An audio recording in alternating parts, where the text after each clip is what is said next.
మీరు కలిగిన 3 ప్రధాన సంబంధాలివే. ఒకటి ప్రభు యేసుక్రీస్తుతో, రెండవది మీ జీవిత భాగస్వామితో, మూడవది మీ పిల్లలతో. మీరందరూ పరస్పరం త్యాగభావంతో ప్రేమించమని ఆజ్ఞాపించబడ్డారు. ప్రపంచం నేర్పిన స్వార్థ ప్రేమలా కాకుండా.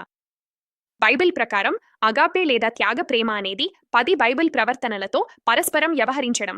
క్షమ, స్వార్థరహితత, పరస్పర నిర్ణయాలు, భర్తాభార్యలు రోజుకు 2 గంటలు కలిసి గడపడం, తల్లిదండ్రులు మరియు పిల్లలు రోజుకు 2 గంటలు కలిసి గడపడం, కుటుంబం మరియు క్రీస్తుతో రోజుకొక గంట కలిసి గడపడం, మీ మనసును యేసుక్రీస్తు మనసులోకి నిరంతరం నూతనీకరించుకోవడం, యేసుక్రీస్తు ద్వారా గాయాల నివారణ మరియు సంఘ సమూహాల్లో కలిసిపోవడం. ఈరోజు నేను మీ ప్రధాన సంబంధాన్ని ప్రభువైన యేసుక్రీస్తుతో రోజంతా, ప్రతిరోజు ఎలా ఉండాలో మీరే దృష్టి పెట్టబోతున్నాను. మహాజ్ఞ ఏమిటంటే, నీ హృదయం అంతటితోనూ, నీ ఆత్మ అంతటితోనూ, నీ మనస్సు అంతటితోనూ నీ దేవుడైన ప్రభువును ప్రేమించు. ఇది మొదటి మరియు గొప్ప ఆజ్ఞ.